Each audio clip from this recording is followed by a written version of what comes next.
Oh my God, oh my God, oh my God. The shock of the moment. Grandpa, stop! And the awe. It hit this trailer here. Of the aftermath. There's been many storms, and this is the worst. Brian and Diane Kelbing returned from their Litchfield Mobile Home Park shelter. We all kind of clung to each other. To find this. Get XL on the way. There's a snowmobile there. Brian's shed in shambles. It's just crazy. His neatly organized garage in ruins. The house windows are all busted. There's broken glass throughout the house. Brian's Matchbox car collection scattered across his lawn. Sorry, Brian. From winds also strong enough to toss around the real thing. Lived in this town 52 years. I've never seen a storm like this. Litchfield's tornado left damage across several blocks. Stiff winds and upper lips. What else can you do? I already cried, so. Amanda Marquardt made it to the basement. This was no place to be by the looks of those clouds. While Audrey Shaneberg fled to a nearby cafe as the tornado flipped and ripped open her home. I'm numb. I don't know really what I do feel right now. It's quite a shock to see that everything is gone. But it's replaceable. As long as I got my little dogs. Sometimes life is never more valued than the moment life changes. Everybody's okay. And that's the blessing right there. Boyd Huppert, KARE 11 News, Litchfield.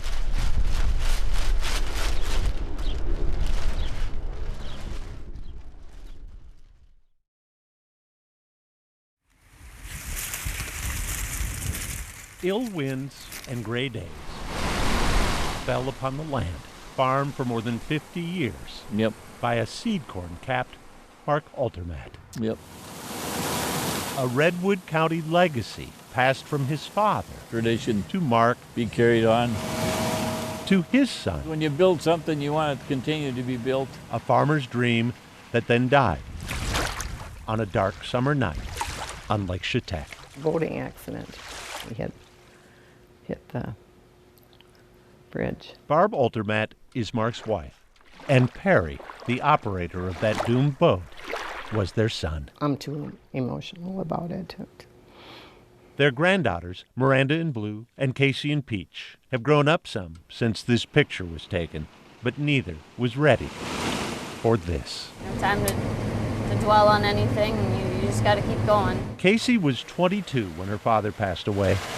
Miranda We got busy had just turned 20. real fast. Single and pursuing their own dreams when days after the death of their father, life, and their grandpa, I said, posed a question.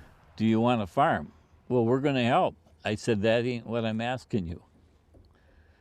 I says, I know you'll help us take the crop out, but I want to know if you want a farm. Casey didn't know beans about driving a combine, and neither had planted or marketed grain. I said, well, you better think about that. And they didn't have to think about it. If we didn't take it over, then who would? That question. That's what we worked for, to That question made only more poignant. have the kids take over. Because Barb and Mark had been down this road before. He was 23, a senior at the U. Doug was their other son who was supposed to take over the farm before a skid loader bucket crashed down on Doug in their yard. So we lost both of the boys. 1,000,000 times. Barb has asked God, why both? But still, no answers. No. No. Definitely made us closer. Yet from those granddaughters, Little Casey in the combine, came hope. I knew that Mark probably wouldn't have lived himself if he would have had to say, we're going to sell and rent it all out. I knew me and Miranda would do it. Casey and Miranda have had help. They're learning fast. From their grandpa, family friends, and their Uncle Scott, who drives out from the Twin Cities. Worthy cause? To lend a hand. I wasn't sure they were up to it, but I am now. This fall marks their 5th harvest, with time out in between for 2 farm weddings, and the birth of a girl for Casey and a boy for Miranda, who spend time with their grandmas while the baby's mothers farm. I'm sure we're stronger than what we thought we could be.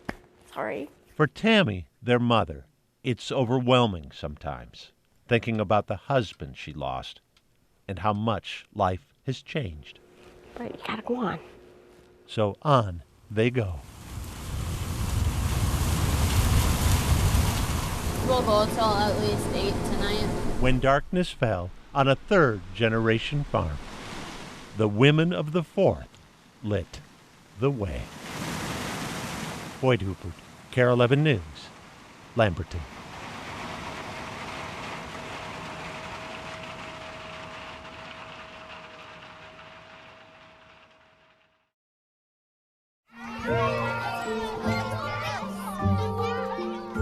The fabrics of our lives come woven in many shades and textures. But sometimes one just fits. It's very pretty. Diana Orr Yeah. merrily wore the dress her mother purchased for her kindergarten photo. It's a big deal at school for picture day. The dress that then became a hand-me-down for little sister Lana. Well, red is my favorite color. So, I had to have been happy. By then, the die was cast, I was the third one. and Linnell just knew.